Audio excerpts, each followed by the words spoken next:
Well, good morning. I hope that you're doing well this morning. My name is Gary Gann. I'm the associate pastor here at Crosshaven, and I want to welcome you here. If you're a guest with us, we're excited that you're here, and we'd love for you to stop off at our front desk and introduce yourself, and we'd love to give you a gift as well. We're going to continue on this morning in our series called Toxic.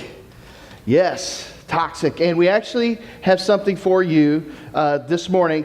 Andrew, would you mind distributing the bowls? It is chocolate. So we're going to distribute some chocolate this morning. So it's not really a reverse offering, but just pass it around. Just make sure everybody gets some chocolate.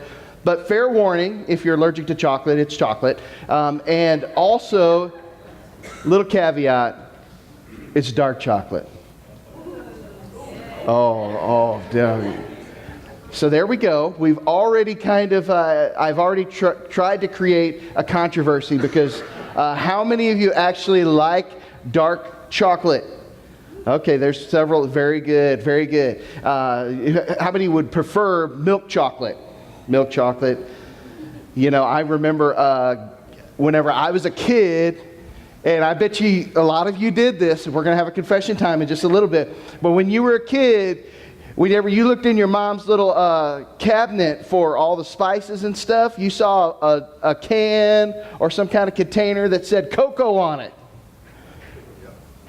Yeah, you know where I'm going with this? Yeah, I thought so. I thought, how delicious. Get a spoon. You know what I'm talking about, right? And what was the taste that immediately happened? What is that taste? Bitter. Bitter. You know what's interesting is some scientists, some people say that, bitterness is one of those tastes that kind of signifies poison, toxic levels. And so, some people just, don't always agree with that, but that's okay. But some scientists say that it was kind of that signal to say, hey, this is poison, don't eat it.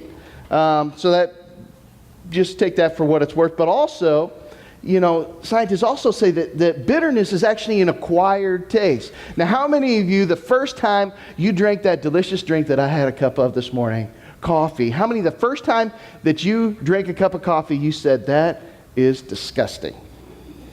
That was me. The first time I had a cup of coffee, I thought, oh my gosh, this stuff is awful. But as I've grown older, I actually have grown to love that satisfying taste that's slightly bitter, just like dark chocolate. I like dark chocolate as well. And it's one of those things that's oddly satisfying. And here's the thing, is that today we're talking about bitterness. And the thing is that bitterness is oddly satisfying. But it is toxic.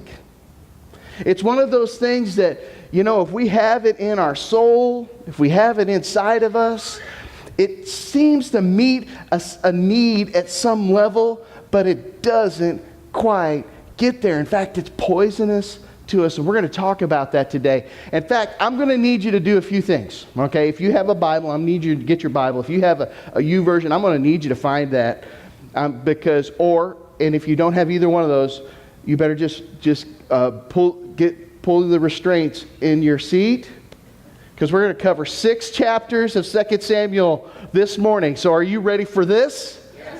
All right. Hey, all right. Very cool. Well, good. We're going to talk about 2 men and where bitterness ate their lives up.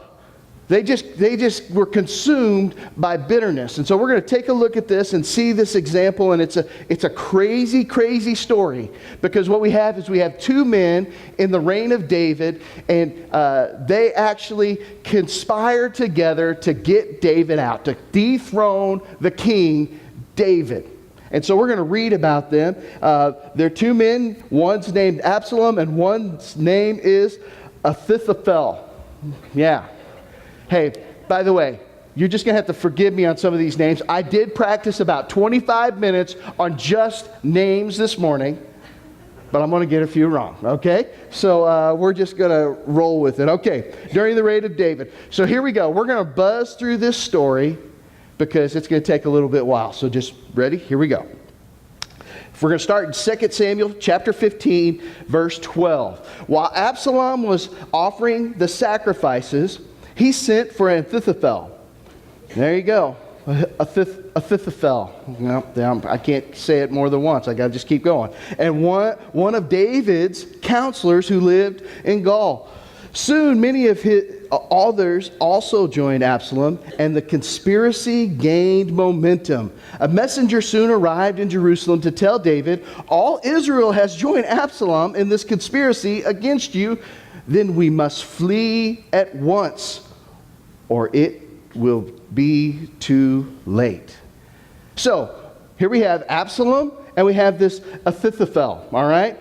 Absalom created a conspiracy against David, and Ahithophel was one of David's counselors, okay? So David hears this news, and there's a kind of, you're going to have to read a little bit of the backstory, but Absalom gets these people together, basically. He schemes, he tells people, he kind of like creates discord, he creates a movement, and then all of a sudden he comes into, and like David turns around, and all of a sudden it's too late. He's got to flee. He's got to get out of Jerusalem, because now all of a sudden there's this army that's right there, and it's already going down, right?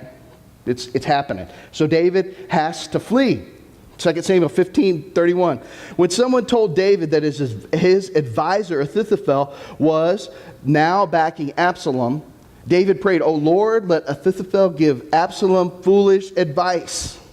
When David reached the summit of the Mount of Olives where the people worshiped God, Hushai, the Archite, was waiting there for him. Hushai had torn his clothes and put dirt on his head as a sign of mourning. But David told him, "If you go with me, you will only be a burden. Return to Jerusalem and tell Absalom, I will be your advisor, O king, just as I was your father's advisor in the past. Then you could frustrate and counter Ahithophel's advice." Skip those two verses and then to 37. So David's friend Hushai returned to Jerusalem, getting there just as Absalom arrived. Okay. So Absalom, Ahithophel. Now here's David. David says, he meets Hushai. Hushai says, "Hey, I want to serve you." And he says, "No, go back to Jerusalem and frustrate this Ahithophel's advice." In other words, counter. Whatever he says, say exactly the opposite. Right? We're going to find out why. He says, just frustrate it and make sure that he doesn't do what Ahithophel says. Okay. So he knew Ahithophel's advice was going to be good. 2 Samuel 16, verse 20. Then Absalom turned to Ahithophel and asked him, "What should I do next?" Ahithophel told him, "Go and sleep with your father's concubines." I didn't mention this, but this is PG-13 message this morning. I don't know if you need to respond to that, but anyway. It has a few things that are very disturbing. Ahithophel told him, "Go sleep with your father's concubines, for he has left them here to look after the palace. Then all of Israel will know that you have insulted your father." Whoops, we just found out a little piece. If you didn't know this, Absalom is actually David's son. Dun, dun, dun. All right, crazy. So Absalom, it's David's son.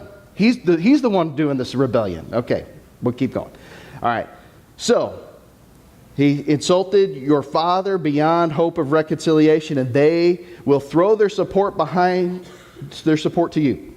So they set up a tent on the palace roof where everyone could see it, and Absalom went in and had sex with his father's concubines.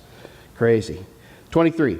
Absalom followed Ahithophel's advice just as David had done. Okay?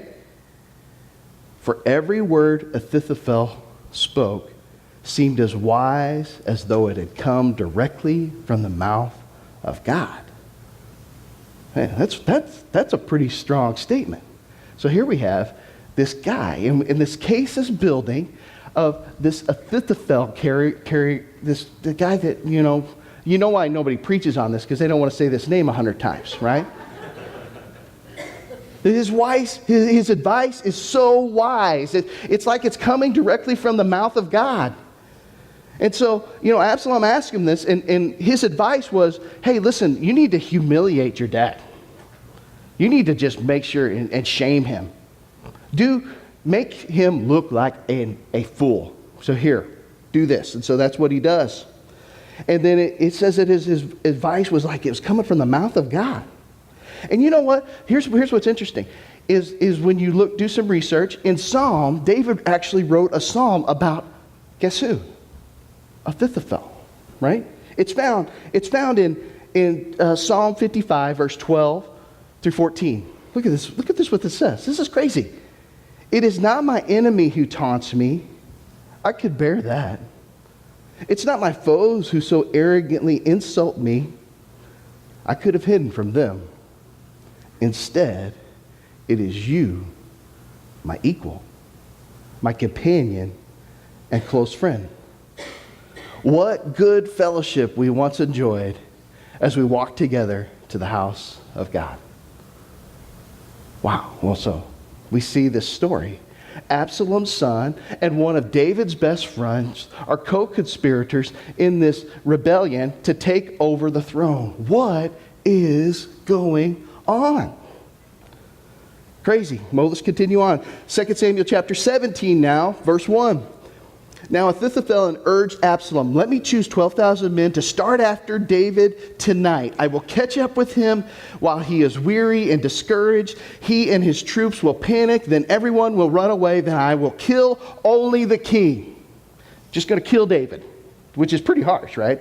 I'm just going to kill him. I'm going to kill my former friend. And I will bring all the people back to you as a bride returns to her husband. After all, it is only one man's life that you seek. Then you will be at peace with all people. This plan seemed good to Absalom and to all the elders of Israel. So his plan was I'm going to take just a small group of men and we're going to go and get David right now. But then, here's what's going to happen. Remember Hushai? Remember David's plan? Hey, Hushai, go back there and frustrate Ahithophel's advice. And so what happens? That's exactly what he does. He goes there and he says, no. What you need to do is you need to take the entire army. You need to gather up everybody because David's men are really strong. And you need to get all of them and you need to take them and go get David with the whole army. So wait until you can gather the whole army. So, guess what Absalom does? 2 Samuel 17:14. Then Absalom and all the men of Israel said, Hushai's advice is better than Ahithophel's. For the Lord had determined to defeat the counsel of Ahithophel, which really was better plan. Do you see that? It was really the better plan, so that he could bring disaster on Absalom. So he had the better plan. 2 Samuel 17:23. This is where the story takes a bizarre, weird turn. When Ahithophel realized that his advice had not been followed, he saddled his donkey. He went to his hometown. He set his affairs in order and hanged himself. He died there and was buried in the family tomb. And then in chapter 18, we find out the fate of Absalom. The Bible teaches that this Absalom guy, David's son, had this beautiful hair. And while he was riding through this crazy forest, his hair gets tangled in a branch. This stuff is almost too weird. Yeah, just too weird. It gets tangled up in the tree. And one of David's men, he's notorious like the hitman of David, kills him.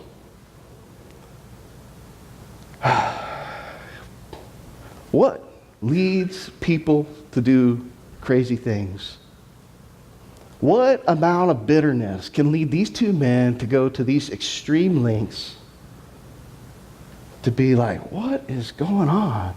I got to kill this guy. Well, now here's the point where we do the Wayne's World flashback. We're going to do a little flashback. And we're going to look at the lives of these two men. And we're going to say, what's going on? Why did these men become so bitter that they want to kill David? So why would they want to? So let's look at the backstory here. Absalom. We mentioned that that was David's son, all right? by Maacah. All right, I practiced that one. Maacah, and brother of Tamar. Now, Tamar is another name that you may not be familiar with. That's okay, because I'm going to, in 2 Samuel chapter 13. Actually, we need a graphic here. Let's do this one. Okay. So don't judge my graphic. It's not good, but it's going to show you something. Okay, you see there, Maacah that was the mother of Absalom, and Absalom was Tamar's sister. So they were brother and sister. Now, David had another wife. Yeah, I know we're not getting into polygamy right now. Okay? Ahinoam, all right? There's Ahinoam and Amnon. Amnon, right, was David's son as well. He was actually the firstborn son of David. So we have a couple of things going on here. But what happens is in 2 Samuel chapter 13, the next slide here is Amnon falls in love with his half-sister. I know, you can't make this stuff up, can you? Bizarro world. And Amnon says, you know what, I gotta have this girl. And so he fakes an illness. He asks the king to say, hey, can you have Tamar here serve me? Boy, this is tough. He fakes an illness, and while she brings him aid, he rapes her. Can you believe this? For me, as I'm reading this and going over this, I'm like, holy cow, this is horrible. Horrible. So what do you think that does to Absalom? At this point, I got to admit, I have 3 sisters. I relate to Absalom in this particular situation. And I was furious, right? Absalom was furious. He was like, you've disgraced my sister. How could you do this? And guess what? Well, this is interesting. So David was angry as well, but let me finish this. Absalom ends up killing Amnon. He invites him to a sheep shearing celebration. I know, that's kind of funny too. Gets him drunk and has his servants kill him. That's it. That's what happens. So you see, that's what happens. He's the murderer of David's firstborn son. So, this is crazy. But you know what was also, so again, what does this have to do with David, right? So why would Absalom be upset with David? He just killed Amnon. Well, there's a little caveat. Because the Bible teaches it says that David was angry, but he didn't punish Amnon. Why would David not punish Amnon? I think we might know. David had this little thing with Bathsheba. Remember that? In fact, we're going to look at it. Ahithophel, because you're going to find a weird connection there as well. So let's look at Ahithophel. Why did he rebel? Right? Look, he was once David's counselor. He was wise as though it had come from God. Well, there is some controversy amongst this, but I'm going to show you 2 verses here. 2 verses. 2 Samuel 11:3 and 2 Samuel 23:34. Okay, so in the midst of David's thing with Bathsheba, let me just give you a brief scenario or what's happening there. David's on his roof. He should be at war. He looks out. He sees this beautiful young lady, and he says, "Who is that?" And this is the response. He sent someone to find out who she was, and he was told she is Bathsheba, the daughter of Eliam, the wife of Uriah the Hittite. Okay? So just there. So he calls her. They have an affair. She's married. The things get a little bit crazier because then David conspires to kill. Again, can you make this stuff up? This is so crazy. He kills Bathsheba's husband. I don't need to make it any more crazier. But look at this second verse. So, but I want you to pay attention to something here. The lineage. Bathsheba, the daughter of Eliam, and then when the Bible talks about David's mighty men, Eliam, son of who? Ahithophel. Now, scholars sometimes disagree. Is that the same Ahithophel? Is that because what are we talking about? Ahithophel is potentially Bathsheba's grandfather. Now, why would that be a big deal? Bathsheba was all right? She turned out all right. She had a son, Solomon, who was eventually the king.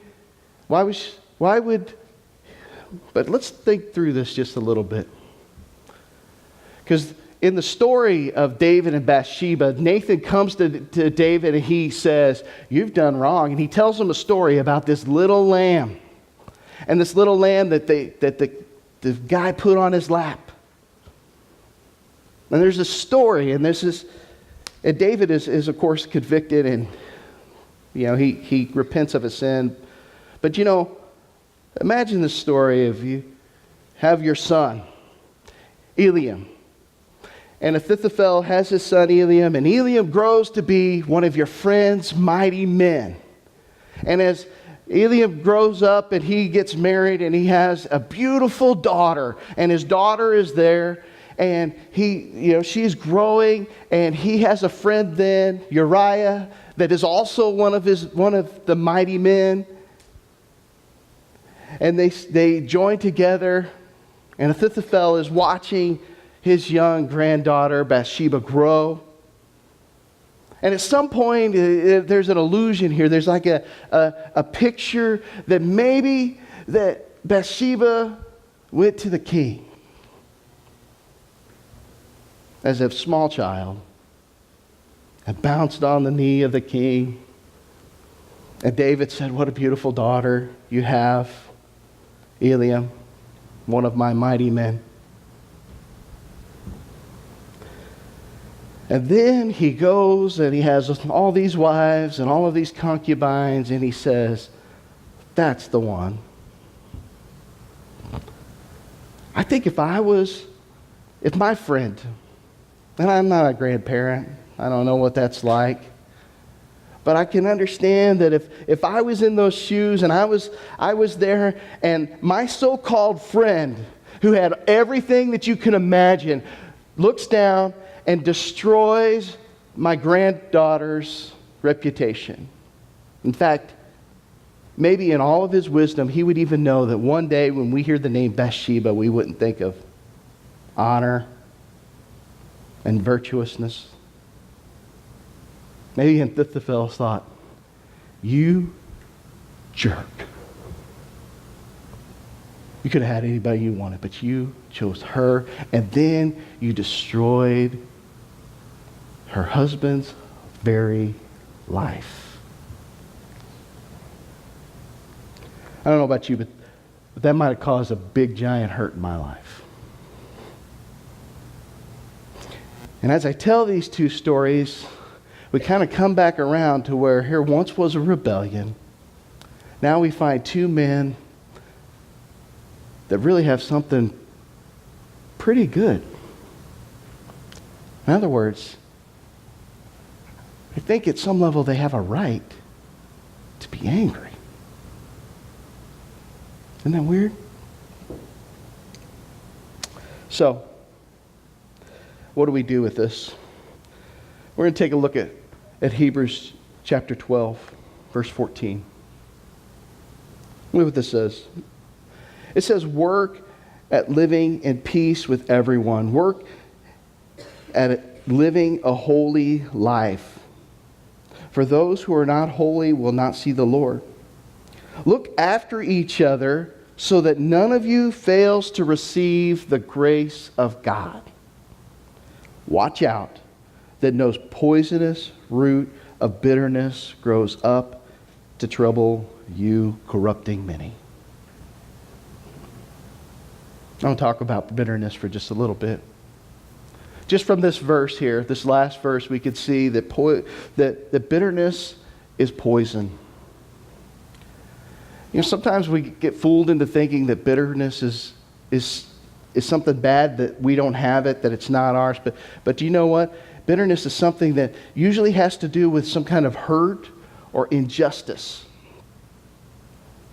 And whenever we take that injustice or that hurt and we say, you know what, I'm going to hold on to that, I'm going to fixate on that, that becomes this thing that is poisonous. And who does it poison? It poisons us. Number two, we see this, that bitterness roots are planted in the soil of a hurt or injustice. Let's think about that.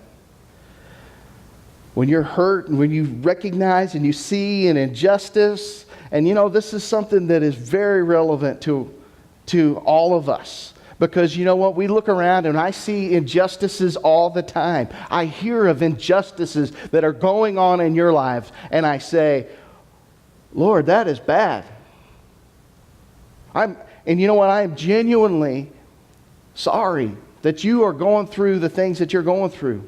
And it's horrible. And I can even say this, that it's not right.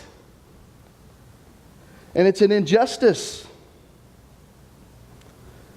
But you have to be careful. Because in that injustice and that hurt, a seed gets planted that will only destroy one person.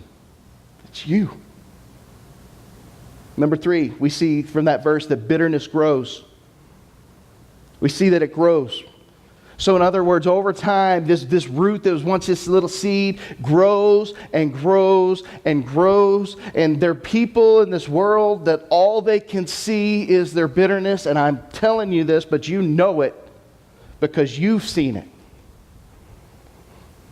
You see, the people out of their whole lifetime, they're not living in this moment. They're living for that moment that happened 20 years ago. And they're always waking up and they're living the same moment over and over and over in every relationship that they have, everything that's going on. They're bitter. And it's grown. Number four, bitterness troubles you. It troubles you. It's disturbing. Causes you trouble. It causes you trouble in your relationships. It causes you trouble emotionally, spiritually. In fact, it's one of those things that I think causes us to get stuck in our spiritual growth. Because we don't want to move forward with God because we feel like, you know what, I got to give this up, and I'm not giving that up. Because I got a right to hold on to that hurt that is there. It troubles you. And number five, corrupting many is what the verse says, but bitterness loves company. It's just like another phrase we say, misery loves company, right? Bitterness loves company. You know, bitterness never, ever, ever works alone. In emotionally, it works on anger. It partners with anger. It partners with depression. It partners with all of these things. But it also picks people in our lives that say, you know what?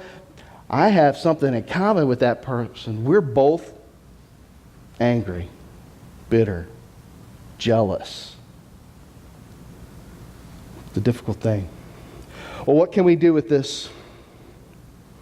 And I think we see in both Absalom and Ahithophel's life, we see how that bitterness grew in their life.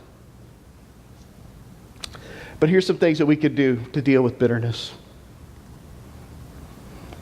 Number one, and I apologize, I'm running through this like crazy, but we just got to get through this here today. Number one, acknowledge the hurt. You know, we have a phrase in Celebrate Recovery that says you can't deal with a hurt that you're pretending doesn't exist. If you got a hurt, you've got to acknowledge it. You've got to say, hey, that hurt me. And even in our bitterness, we kind of want to, we wrestle. We say that person's bad, that person's evil. And then we say, you know what, but I'm all right. I'm the better person. I'm the better person. I'm the better person. All along, we're just pretending that it didn't hurt. Number two, we got to dig up that root. We got to dig it. And I'm not saying the good dig it. We got to dig it out. Some pain is clear, and we can point back to something in our lives where we say, you know what, that abuse, and some of you in this room have been abused, and I'm telling you that is wrong.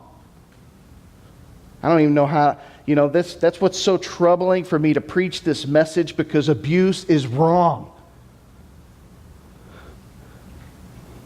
And what's tough for me is that I have to say that this is wrong, but I got to say that you can't live there.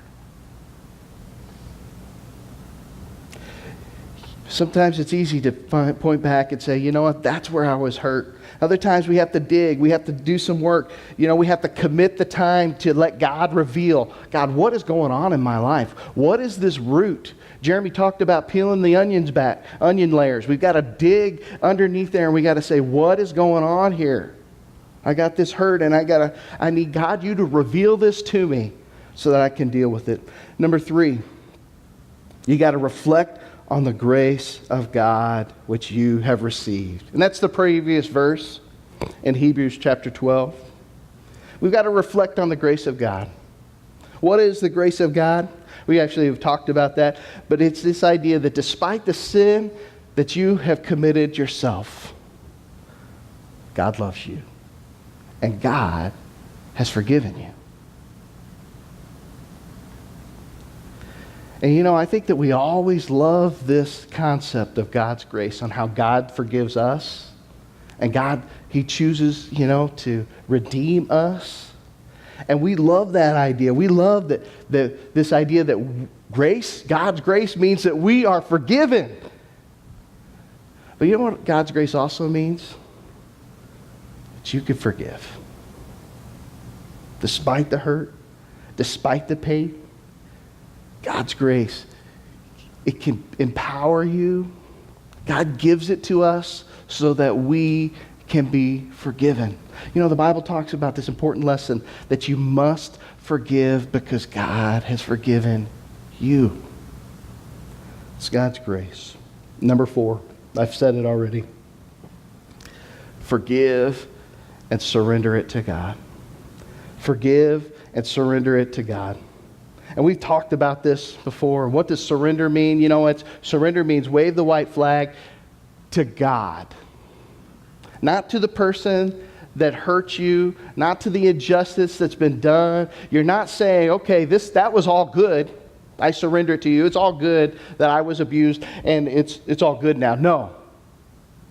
It's saying, God, I have to let this go to you. And I need to forgive this. I need to wave the white flag to you. So often when we talk about forgiveness, and this is the illustration that means the most to me, it's like this. Whenever I stop trying to forgive somebody and I can't, it's like I'm pulling on this rope, and it's like this tug of war that whoever I have this hurt against, we're tugging back and forth.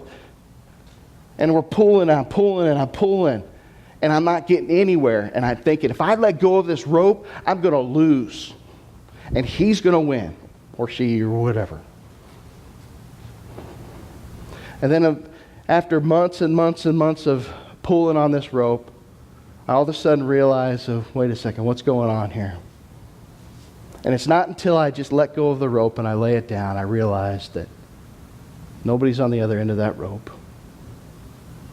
That person that hurt me hasn't thought about me for a while. In fact, they just tied the rope to a tree and just walked away. I think that illustration helps us to understand that we just got to let this thing go. It's not a fight that we can fight. It's only something that we can surrender to God. I want to tell you something as we close. And I knew I'd run this thing close today. But we have chips and Celebrate Recovery. And I have shared, actually 2 weeks ago, I shared about some hurts with some churches. That on the day that I confessed that these things hurt me, there's these things in churches. And actually there was a church locally here in St. Charles County that I felt hurt me. I was young. I was working my guts out as a part-time staff person, as a worship leader, and it came time for them to hire a full-time person, and I was supposed to be the guy. Everybody said I was the guy. And then some people raised a stake because I was leading that newfangled thing called contemporary worship. Yeah. And there was a mini revolt, and I was the victim, so to speak, in my mind. And so, believe it or not, it took me almost 20 years to come to that realization that hurt. As well as the other things that have happened in my life related to church and being on staff, that hurt. And so I admitted that. You know, I told you a few weeks ago that I laid down that fear of rejection. I also laid down that hurt, and I surrendered it to God. And I took a chip that day, and now this last Friday, it's been 4 months since I laid that thing down, okay? So I tell you that because this is what happened. Last Sunday, I was eating at a restaurant with my family, and guess who walks in the door? Yeah, you know it. Somebody raised a stink, potentially got me fired.